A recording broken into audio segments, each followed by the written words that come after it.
चलिए BPSC maker के इस नए एपिसोड में आप सभी का स्वागत है। दोस्तों डेली करंट अफेयर्स वाला सीरीज जो चैनल पर चल रहा है तो उसी के तहत जो आपने अक्टूबर 2022 में यानी कि अब तक अक्टूबर महीने का जितना भी लेक्चर आपको प्रोवाइड किया गया है वहीं से ये सारे प्रश्न को यहाँ पर इस करंट अफेयर्स टेस्ट में इंक्लूड किया गया है, जिसमें आपका बिहार राष्ट्रीय अंतर्राष्ट्रीय तीनों घटनाएं शामिल होंगे। आप इस पूरे वीडियो को टेस्ट फॉर्मेट में लेंगे, आप ये समझेंगे कि ये सभी प्रश्न आपके एग्जाम में पूछे गए हैं। सभी चुनिंदे प्रश्नों को यहाँ पर हमने शामिल किया है। ये अपने आप में महत्वपूर्ण है। एक प्रकार से समझिए ये सभी प्रश्न आपकी तैयारी का आंकलन करेगा। आपने जो इतना दिनों में यानी कि अक्टूबर 2022 का जो करंट अफेयर्स पढ़ा है वो आप यहाँ पर टेस्ट दे सकते हैं। तो निसंदेह ये वीडियो आपके लिए बहुत हेल्पफुल रहने वाली है। आप इस पूरे वीडियो को जरूर देखिएगा। और इस वीडियो में प्रश्नों की संख्या है 25 और प्रत्येक प्रश्न को जब आप हल करेंगे तो काउंट करेंगे और वीडियो के लास्ट में कमेंट बॉक्स में कमेंट करके बताएंगे कि यहाँ पर आपने 25 प्रश्नों में से कितने प्रश्नों को सही सही हल किया है। अब यहाँ पर आज के इस वीडियो का हमारा सबसे पहला प्रश्न है कि हाल ही में किस बिहारी बॉलीवुड अभिनेता या फिर अभिनेत्री को चुनाव आयोग ने अपना नेशनल आइकन बनाया है। बहुत इंपॉर्टेंट प्रश्न है। प्रत्येक प्रश्न में यहाँ पर मैं आपको 2 से 3 सेकंड का टाइम दूंगा और इस बीच यहाँ पर प्रश्न को आप सॉल्व करेंगे। तो देखिए यहाँ पर इस प्रश्न का जो राइट आंसर होगा ये होगा option number B. Pankaj Tripathi को अभी हाल ही में चुनाव आयोग ने अपना नेशनल आइकन बनाया है। पंकज त्रिपाठी की बात करें तो ये बिहार के गोपालगंज के रहने वाले हैं। विस्तारपूर्वक सारी जानकारी आपको दिया गया था। वहीं दूसरी ओर अगर हम बात करें बिहार में खादी के ब्रांड एम्बेसडर की, तो वर्ष 2021 में बिहार में खादी के ब्रांड एम्बेसडर बनाए गए थे पंकज त्रिपाठी। जबकि बात करें 2022 की, तो वर्ष 2022 में बिहार में खादी के ब्रांड एम्बेसडर बने थे मनोज तिवारी। ये प्रश्न आपके एग्जाम में पूछा गया था। रिसेंटली जो बीपीएससी वाला एग्जाम आयोजित हुआ है वहाँ पर ये प्रश्न आपको देखने को मिला है। संबंधित सारी जानकारी हमने आपके साथ कई बार डिस्कस किया था, आपको विस्तार पूर्वक सारी जानकारी हमने दिया था। डेली करंट अफेयर्स वाले अगर सीरीज को आप फॉलो करेंगे तो निसंदेह ये बिहार के प्रतियोगी परीक्षाओं में आपके बहुत हेल्प करने वाली है। अब यहाँ पर अगला दूसरा प्रश्न है कि 8 अक्टूबर 2022 को जयप्रकाश नारायण की 44वीं पुण्यतिथि मनाई गई। बताएं कि निम्न में से किनको पदच्युत कराने के लिए उन्होंने संपूर्ण क्रांति नामक आंदोलन चलाया था। बताएं इस प्रश्न का राइट आंसर क्या होगा। तो इस प्रश्न का सही आंसर है ऑप्शन नंबर बी, यानी कि इंदिरा गांधी को पदच्युत यानी कि सत्ता से हटाने के लिए जयप्रकाश नारायण ने संपूर्ण क्रांति नामक आंदोलन चलाया था। ये ध्यान रखिएगा। अभी हाल ही में 8 अक्टूबर 2022 को जयप्रकाश नारायण की 44वीं पुण्यतिथि मनाई गई है। जबकि जयंती की बात करें तो अभी हाल ही में जयप्रकाश नारायण की 11 अक्टूबर को 120वीं जयंती मनाई गई है। दोनों यहाँ से आपको ध्यान रखना है। अगला तीसरा प्रश्न है कि हाल ही में किस देश के मानवाधिकार कार्यकर्ता एल.एस. ब्याली यात्सकी को नोबेल शांति पुरस्कार 2022 से सम्मानित करने की घोषणा हुई है। तो घोषणा के आधार पर इस प्रश्न का राइट आंसर होगा बेलारूस। मानवाधिकार कार्यकर्ता एल.एस. ब्याली यात्सकी जो कि बेलारूस की रहने वाली है, 2022 में इन्हें नोबेल शांति पुरस्कार से सम्मानित करने की घोषणा हुई है। नोबेल पुरस्कार जो प्रदान किया जाता है इनसे संबंधित एक वीडियो चैनल पर हमने अपलोड किया है, जहां पर नोबेल पुरस्कार के इतिहास से संबंधित सारे तथ्य मिल जाएंगे आपको, जो कि आपके एग्जाम में पूछे जाने की प्रबल संभावना है। हालांकि यहाँ पर हम इस प्रश्न की बात करें तो इस वर्ष जो घोषणा हुई है तो घोषणा के आधार पर आपको ध्यान रखना है कि प्रत्येक वर्ष जो नोबेल पुरस्कार प्रदान किया जाता है ये 6 क्षेत्रों में प्रदान किया जाता है और प्रत्येक वर्ष 10 दिसंबर को ये वितरित होता है। ये चीज़ें यहाँ से ध्यान रखना है। अगर आप डिटेल में जानकारी चाहते हैं तो इस वीडियो को जरूर देख लीजिएगा। हालांकि इसका लिंक मैं इस वीडियो के डिस्क्रिप्शन में दे रहा हूँ, आप वहाँ पर क्लिक करके आप देख सकते हैं। चलिए अगला चौथा प्रश्न है कि हाल ही में 6 अक्टूबर 2022 को किस राज्य या फिर केंद्र शासित प्रदेश में पहला पक्षी महोत्सव आयोजित किया गया। बताएं इस प्रश्न का राइट आंसर क्या होगा। तो इस प्रश्न का सही आंसर है ऑप्शन नंबर सी, यानी कि जम्मू कश्मीर में अभी हाल ही में 6 अक्टूबर 2022 को पहला पक्षी महोत्सव आयोजित किया गया। बात करें बिहार के दृष्टिकोण से पक्षी महोत्सव की, तो बिहार में पहला पक्षी महोत्सव वर्ष 2021 में आयोजित हुआ था और ये जमुई के नागिन नकटी में आयोजित हुआ था। और यहाँ पर इस बात का ध्यान रखिएगा, जो पक्षी महोत्सव नागिन नकटी में आयोजित हुआ ये कलरव नाम से यहाँ पर आयोजित किया गया था। ये पहला संस्करण था इसका, जो कि यहाँ से आपको चीज़ों को ध्यान रखना है। हालांकि दूसरे पक्षी महोत्सव की बात करें तो ये भागलपुर में होना है। अगला पांचवा प्रश्न है कि हाल ही में 4 अक्टूबर 2022 को ए शेयर्ड प्लेनेट थीम के साथ कौन सा दिवस मनाया गया है। बताएं इस प्रश्न का राइट आंसर क्या होगा। तो इस प्रश्न का राइट आंसर है ऑप्शन नंबर ए, यानी कि वर्ल्ड एनिमल डे अर्थात विश्व पशु दिवस अभी हाल ही में 4 अक्टूबर को मनाया गया, जिसका निर्धारित थीम था ए शेयर्ड प्लेनेट। चलते हैं अगले हम यहाँ पर छठे प्रश्न पे। छठा प्रश्न है कि किस देश के स्वांते पेबो को चिकित्सा का नोबेल पुरस्कार देने की घोषणा हुई है? बताएं इस प्रश्न का राइट आंसर क्या होगा। इस प्रश्न का सही आंसर है ऑप्शन नंबर बी, यानी कि स्वीडन के। आपको ध्यान रखना, स्वांति पेबो जो कि चिकित्सा का नोबेल पुरस्कार देने की इन्हें घोषणा हुई है और ये 10 दिसंबर को इन्हें पुरस्कार प्रदान किया जाएगा और ये संबंधित हैं स्वीडन से। और स्वीडन के बारे में एक जानकारी हमने आपको दिया था, स्वीडन का जो करेंसी यानी कि जो मुद्रा है ये क्या है, आपको याद होगा, यह है क्रोना। और फिर यहाँ पे अगला सातवां प्रश्न है कि रसायन शास्त्र यानी कि केमिस्ट्री के क्षेत्र में नोबेल पुरस्कार 2022 से निम्नलिखित में से किसे सम्मानित करने की घोषणा की गई है? बताएं इस प्रश्न का राइट आंसर क्या होगा। तो इस प्रश्न का सही आंसर ऑप्शन नंबर ई, यानी कि उपयुक्त में से एक से अधिक। ये वाला सेक्शन यहाँ पर सही हो जाएगा, क्योंकि यहाँ पर अगर हम बात करें विकल्पों की तो 3 विकल्प यहाँ पर सही है। इसके तहत आपको ध्यान रखना ए, बी और सी, यानी कि कैरोलिन बर्टोल्जिक और मोर्टन मोडाल्ट और के बेरी शार्पलेस, इन तीनों को संयुक्त तौर पर 2022 में रसायन शास्त्र यानी कि केमिस्ट्री के क्षेत्र में नोबेल पुरस्कार देने की घोषणा हुई है। चलते हैं अगले 8वें प्रश्न पर। ये 8वां प्रश्न है कि हाल ही में आई CMIE अर्थात centre for monitoring Indian economy के नवीनतम रिपोर्ट के अनुसार सितंबर 2022 में बिहार की बेरोजगारी दर कितने प्रतिशत रही है? बहुत इंपॉर्टेंट प्रश्न है, बताएं इस प्रश्न का राइट आंसर क्या होगा। तो इस प्रश्न का हमारा right answer option number C, यानी कि CMIE का जो नवीनतम रिपोर्ट है जो भी हाल ही में सितंबर 2022 में जारी हुआ है, और इस रिपोर्ट के आधार पर बिहार में बेरोजगारी दर की बात करें तो 11.40% है। ऐसे में ऑप्शन नंबर सी यहाँ पर इस प्रश्न का राइट आंसर होगा। और फिर अगला प्रश्न है कि 36वें राष्ट्रीय खेलों में किस राज्य की पूजा पटेल योगासन में स्वर्ण जीतने वाले यानी कि स्वर्ण पदक जीतने वाली पहली खिलाड़ी बनी है? कमेंट कीजिए इसका राइट आंसर क्या होगा। तो इस प्रश्न का राइट आंसर है पूजा पटेल, संबंधित है गुजरात की, यानी गुजरात से, यानी कि ऑप्शन नंबर डी यहाँ पर इस प्रश्न का राइट आंसर होगा। बात करें हम 36वें राष्ट्रीय खेलों की तो इसके बारे में कंप्लीट जानकारी हमने आपको दिया था। ये कहाँ आयोजित हुआ, आपको ध्यान रखना, ये गुजरात के 6 शहरों में आयोजित हुआ है। और इसको लेकर एक इंपॉर्टेंट प्रश्न ये बनता है कि यहाँ पर इस 36वें राष्ट्रीय खेलों का शुभंकर क्या था? तो ये शुभंकर का नाम था सावज। जबकि हम बात करें बिहार की दृष्टिकोण से ये 36वें राष्ट्रीय खेलों की, तो बिहार इसमें पदक तालिका में 31वें स्थान पर रहा, अंतिम से दूसरे स्थान पर, यानी कि सेकंड स्थान जो मिला लास्ट से, यानी कि सेकंड लास्ट स्थान जो था बिहार का ही था। बिहार के बाद एकमात्र राज्य था वो था सिक्किम। बिहार की बात करें तो पदक तालिका में बिहार 2 कांस्य पदक के साथ 31वें स्थान पर रहा है, ये यहाँ से आपको ध्यान रखना है। जबकि बात करें हम पहले स्थान की तो पहले स्थान पर सेना की टीम रही है। ये सारी जानकारी हमने डेली करंट अफेयर्स वाले सीरीज में दिया था, जो रिसेंटली अभी कल वाला वीडियो चैनल पर अपलोड हुआ था, वहाँ पर हमने इसकी कंप्लीट जानकारी दी है। अब यहाँ पर आगे हम बात कर लेते हैं 37वें राष्ट्रीय खेलों की, जो घोषणा अभी हाल ही में हुई है। तो 37वां राष्ट्रीय खेल जो आयोजित होगा ये गोवा में आयोजित होगा, ये जानकारी नोट कीजिएगा, इसके बारे में भी मैंने आपको बताया था। और फिर अगला 10वां प्रश्न है कि केंद्रीय शिक्षा मंत्री धर्मेंद्र प्रधान ने निम्नलिखित में से कहाँ भारत के दूसरे राष्ट्रीय मॉडल वैदिक स्कूल का उद्घाटन किया है? बताएं इस प्रश्न का राइट आंसर क्या होगा। तो इस प्रश्न का राइट आंसर है ऑप्शन नंबर बी, यानी कि पुरी उड़ीसा। भारत के दूसरे राष्ट्रीय मॉडल वैदिक स्कूल का उद्घाटन अभी हाल ही में पूरी उड़ीसा में किया गया, जो कि इसका उद्घाटन किया गया केंद्रीय शिक्षा मंत्री धर्मेंद्र प्रधान के द्वारा। हालांकि इस तरह का वैदिक स्कूल की हम बात करें तो जो पहला संस्थान है ये तो पूरी उड़ीसा में ये दूसरा बना है जिसका उद्घाटन अभी हाल ही में हुआ है। लेकिन पहले संस्थान की बात करें तो ये उज्जैन मध्य प्रदेश में पहले से ही इस तरह का एक संस्थान स्थापित है। चलते अगले हम यहाँ पर 11वें प्रश्न पर। तो 11वां प्रश्न है कि हाल ही में ऑकलैंड में Modi at 20 dreams meet delivery नामक पुस्तक का विमोचन किनके द्वारा किया गया? बताएं इसका राइट आंसर क्या होगा।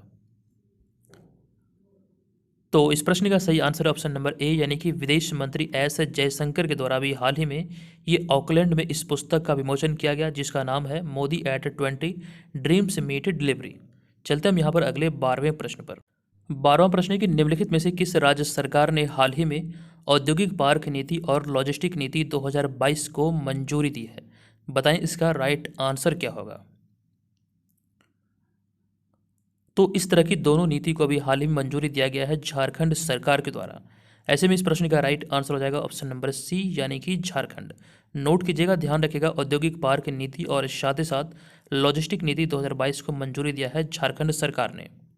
अगला 13वां प्रश्न है कि भारत और किस देश के बीच व्हाइट शिपिंग इंफॉर्मेशन एक्सचेंज समझौता हाल ही में हुआ है?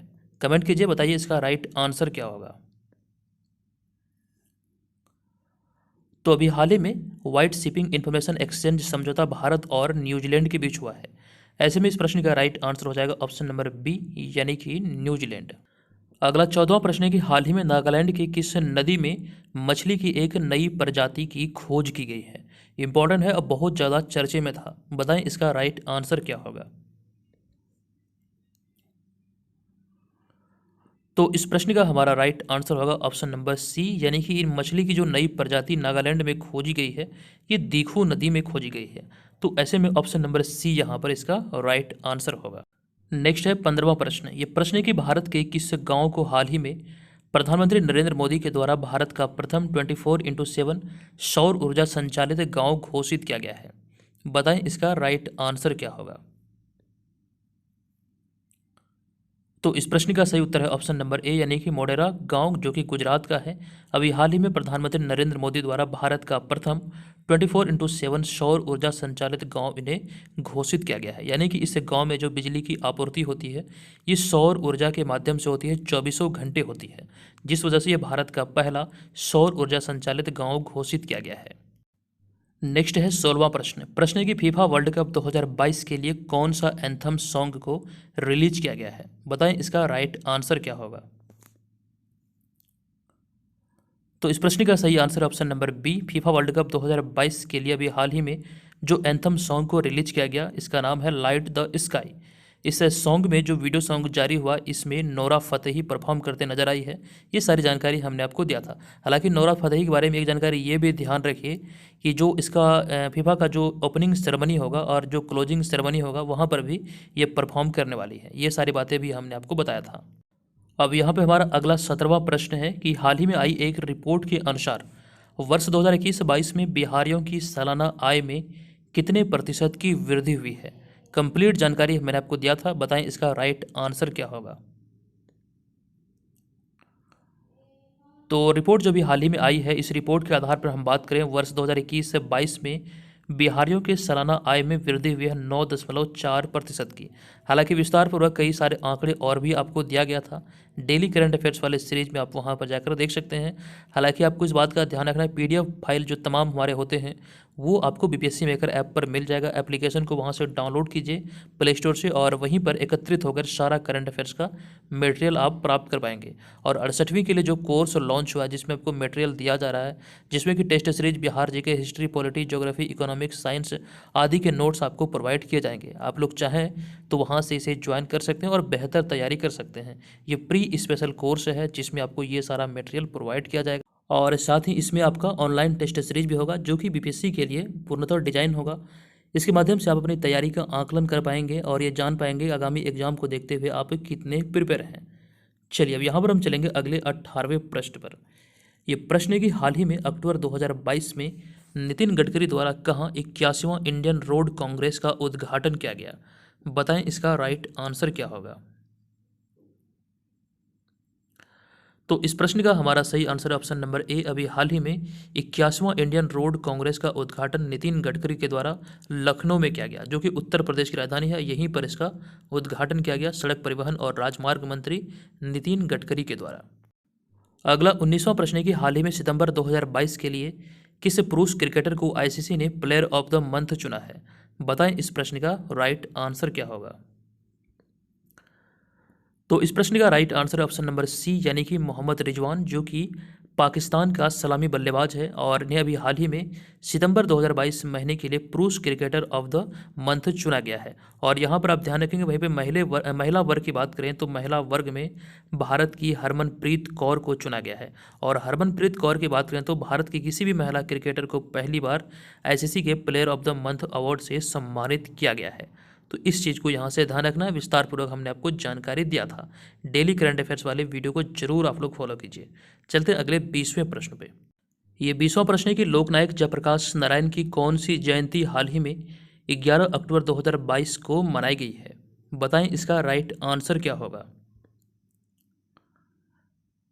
तो मैंने अभी थोड़ी देर पहले आपको बताया था, अभी हाल ही में 11 अक्टूबर 2022 को जयप्रकाश नारायण की 120वीं जयंती मनाई गई है।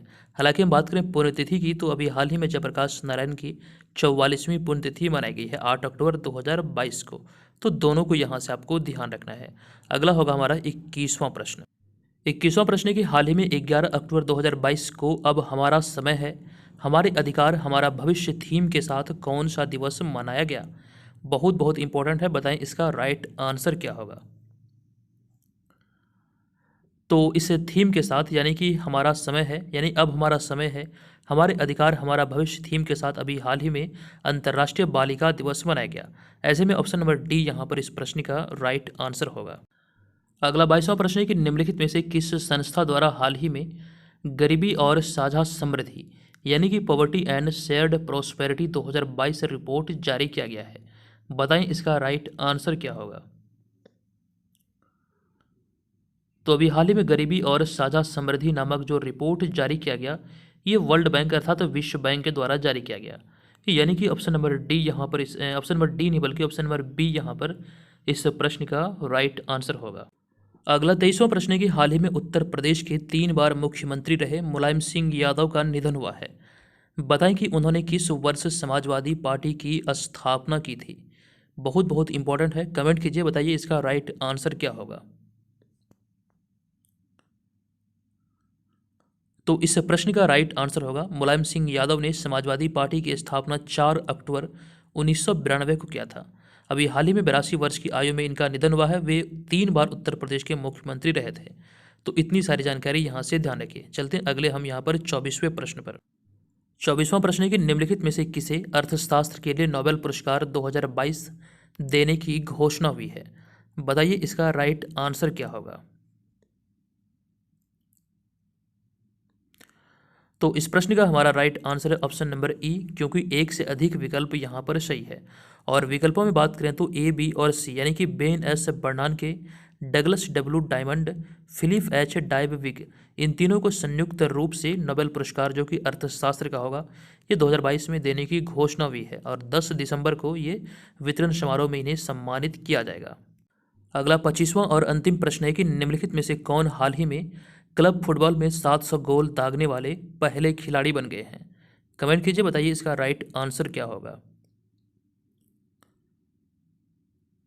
तो इस प्रश्न का राइट आंसर है पुर्तगाल के स्टार खिलाड़ी क्रिस्टियानो रोनाल्डो अभी हाल ही में क्लब फुटबॉल में 700 गोल दागने वाले दुनिया के पहले खिलाड़ी बने हैं। ऐसे में ऑप्शन नंबर ए यहाँ पर इस प्रश्न का राइट आंसर होगा। अब दोस्तों यहाँ पर आप लोग कमेंट करके बताइए कि 25 प्रश्न जो आप यहाँ पर टेस्ट फॉर्मेट में इस वीडियो में देखे हैं, आप कमेंट कीजिए कि कितने प्रश्न यहाँ पर आपने सही सही हल किया है। इससे ये मैं भी जान पाऊंगा कि आपकी तैयारी किस आधार पर हुई है और इससे ये भी कंक्लूजन निकलेगा कि आप हमारे वीडियो को ध्यानपूर्वक देखते हैं। ये मान के चलिए कि इस तरह से अगर आप तैयारी करेंगे तो निसंदेह ही आपको बहुत सारी चीज़ें याद रखने में आसानी होगी, चीज़ों को याद रखने में आप सक्षम हो पाएंगे। ये श्रृंखला रेगुलर चलेगी, मैंने ये सोचा है। हालांकि इसका ये पहला ही वीडियो था, मैं प्रयास करूंगा कि इस तरह का टेस्ट अक्सर चैनल पर आपको देखने को मिले। इससे ये होगा कि आप करंट अफेयर्स के प्रति आपका जो रुझान है वो बरकरार रहेगा, क्योंकि बीपीएससी एग्जाम में बात करें 150 प्रश्नों में से जो 40 प्रश्न करंट अफेयर्स का होता है, एक अच्छा खासा पोर्शन को ये कवर करता है। तो इस दृष्टिकोण को ध्यान रखते हुए जिस प्रकार से इस वर्ष हमारे नोट से जो मटेरियल से यानी कि प्रश्न बने एग्जाम में, हम चाहते हैं कि इसी प्रकार का जो है ये हमेशा बरकरार रहे। इसी दिशा में एक नया पहल है। आप लोगों को कैसा लगा आप लोग कमेंट करके जरूर बताइएगा। चलिए, कोई शिकायत हो, कोई सुझाव हो, कोई जानकारी चाहिए तो कमेंट बॉक्स में जरूर लिखिएगा। मिलेंगे नेक्स्ट वीडियो में, तब तक के लिए धन्यवाद। जय हिंद।